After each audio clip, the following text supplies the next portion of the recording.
Hey guys, what's going on? General Lemon here, coming at you with a Zarya guide. So a lot of you have been playing competitive mode, I'm sure. Zarya is a very good pick for solo. I really enjoy her. I've played her only a little bit. If I get anything wrong, guys, let me know. Or if you have different strats, let me know, and I could do an update video or a little advanced tips or something like that. Anyways, let's get started. So.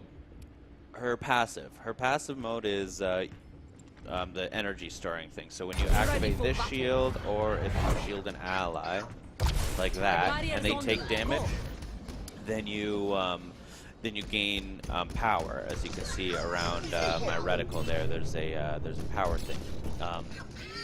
It increases at a rate of 1 per 4 damage absorbed by your shields. That means, so if your shield absorbs 4 damage, then it increases, your power goes up 1. You see my power go up there a little bit. And then it degrades over time. I think it's 2 per second. So it goes down kind of quickly, not too quickly if you're doing a lot. Pause.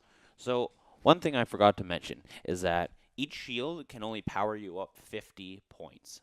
So you can't just put your shield on yourself and get to 100 right away by taking shitloads of damage. It's the max one shield can give you is 50 charge. So you need both of them to, or more than one shield rather, to get high charge. She has 200 life and then 200 blue shields. So the blue shields regenerate, which is really good. That makes it a hell of a lot easier to stay in the battle. So like, go in, shoot some people, take some damage, blah blah blah blah blah, and then say your shield gets low, then you go back, it recharges. You basically self-heal after every battle without really having to do anything. So primary fire is left click. You can hold it down. It's speed. It does not great damage. Actually, you do shit damage when you have no power up. You do shit damage. I don't think it's very. It's not. It's like fairly good range, but it's like you said. Like you saw there, I couldn't hit that guy. Yeah. So 5, 10. Okay, so it's up to 5. It hits 15 meters. So I don't know. It's pretty close. It's something to get used to for sure. And then it's a continuous particle beam. It just slowly drains your ammo. Your secondary fire is bomb there. You can lob it. So next up is their first skill, like I showed you. It's a shield or a barrier she puts around herself. So it's very, very much like Reinhardt barrier. If there's like a Diva ult or Tracer Bomb on you, you can activate this and it'll save you, that sort of thing. So it absorbs damage, and it builds up your shield when it absorbs damage. It can absorb up to 200. So, and this is the part people get confused at. So when it absorbs damage, it'll up to 200. So say a bastion is melting you, it'll like stays melting you, shooting you. It'll keep up until 200 damage is done, and then he'll be able to shoot you again. But say a Roadhog tire comes at you. Say a Junkrat tire comes at you. You activate your shield and it blows up. Junkrat tire does I think 600 damage, and it'll totally negate it. You won't take 400 because 200 was absorbed. It'll absorb the whole thing if it's one big explosion, one big burst like that. So yeah, or if it doesn't get blown up by someone, it'll only last 2 seconds, and then after it ends, there's a 10-second cooldown. So that's not too bad. Next up is the one I showed you before. You can put it on friendly people. So like you said, it's the exact same thing, but you just throw it on people, and it has a smaller cooldown. So I think the cooldown is 8 seconds. Put it on again. Get in there. And yeah, so 8 seconds, and it's the same idea, 30-meter range. So like it's a pretty decent area. Good ones to look for are shielding your healers, shielding someone that gets grabbed by Roadhead, and that sort of thing. So that's pretty neat. Next up is her ultimate. So this ultimate is really good. It's good if you have someone that can be there doing damage too. Unless you're full charge, you can't really, like, it's not amazing damage. Like, you don't do enough damage to like wipe out a team unless you're full charge and you full ammo and you launch 4 of your bad boys right into the team. Oh, and this does have knockback. You can see it knock this guy back. We'll probably push him off the edge there. Weak mind. So, Weak wood. it does a small amount of damage over the time when it's sucking people in. It has to hit a,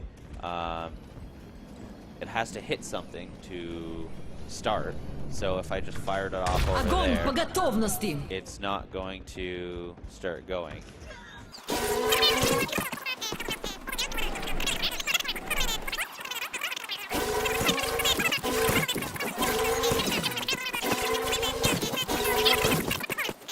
And yeah, so gravity bomb sucks them in. It's pretty basic. I'm sure you've seen it. I'll try and get a few guys here with it, and just kind of show you. It has some pretty decent Огонь range. по готовности. Yeah, see, go for them. But I mean, you can't do anything if you don't have any charge. You do poop damage, and you suck. Anyways, one good strat, or one good thing that I've found, very useful for tight corridors too. So say there's a guy here, throw that on him. When that ends, put yours up and then walk in front of him, because it blocks him, and that way, that essentially he had a 4-second shield on him because he was blocked, and then you were in front of him, and he didn't get hit for 4 seconds, right? So do that sort of thing. Someone's in front of you, or you're oh shit, he died. Here, I'll just wait a sec. Let all my things come back. Yeah, so if someone's in front of you or you're with someone, don't be afraid to put the shield on them and then hide behind them and shoot. And then when that's done, you can just run in front of them and guard them too. There's so much utility with Zarya. She's probably the most support-like tank, I would call it. I mean, obviously the most support-like tank. D.Va's up there with her defense matrix, but the fact that you can shield other people obviously makes you quite a bit more support-like. Alright, now for some gameplay. Here I'm just launching my right click into build some ultimate onto turrets, or the Torbjorn turret. Just free damage, free ultimate charge really, and I let my team know. Biggest thing with Zarya I like to do anyways is let your team know when your ult's ready, because that'll let everyone know that you're going in probably, and to be ready for a decent push. Now, even though they res, we kind of break their line a little bit.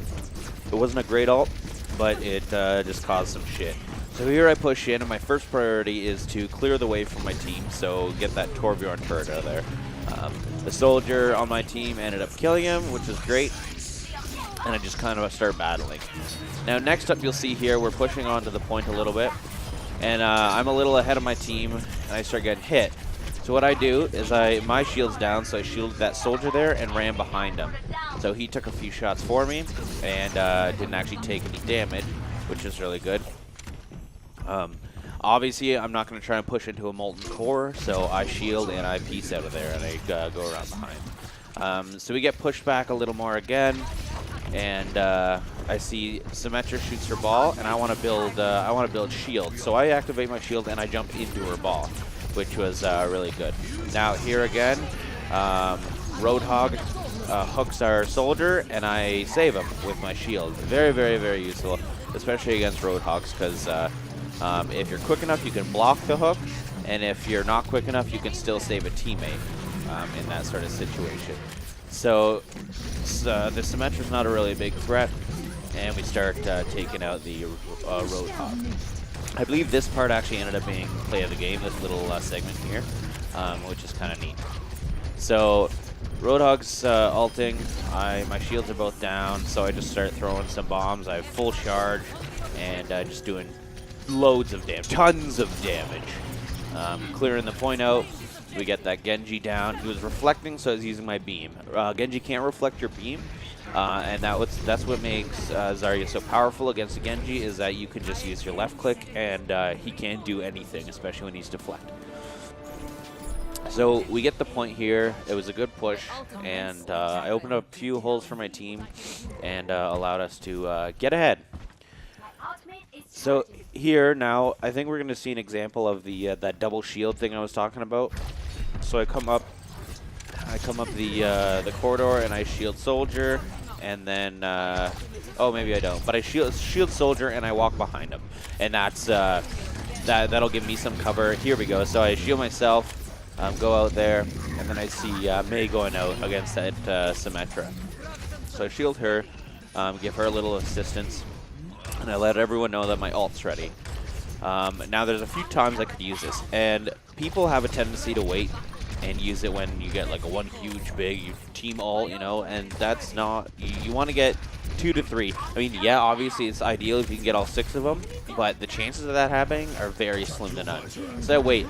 There's a few times I see them together, but I hold off, and now my team starts pushing it. So I'm like, okay, I'm looking for a spot. Rez comes out, and I toss it to try and take out the guys. The Genji ults, the soldier ults, we shut them down. Though we don't win on that push, it was still a good graviton surge. I negated one of their ults and got things going for my team. Unfortunately, they had Molten Core up and pushed us back off the point. So my ult's up again. I come in to try and save my Mercy. I body block for her, and I hide behind my soldier there. Obviously, I don't want to take as much damage. Like, I try to avoid as much damage as I can. So that's pretty neat. So here we go. I barrier out, and I walk ahead of my team because that's going to block, and that's going to charge up my gun. And that's what you want. You want to be able to take damage. So I shielded a soldier behind him, shield myself. Now I'm in front of him, and take some damage for him and block him a little bit. Now this was not a very good graviton surge. I saw one guy. I heard soldier's ult, but obviously he wasn't there. He ended up being down below, so I didn't suck him up, which sucks. But that's kind of how it goes. Anyways, I hope this guide helped you guys. We end up losing this game, which is no good, and I hope you learned a few things from Zarya. Don't forget to comment, like, and subscribe. Love to see you guys around some more. Let me know what you think. If you have a few different strategies when you're playing Zarya, let me know. Or if you have a character that you want me to do a video of, let me know. I realize it's been a few weeks since I posted last. I've been playing Pokemon Go actually a whole lot, and that sort of thing. So anyways, I'll keep the videos coming, and you guys just keep staying frosty. Bye-bye now.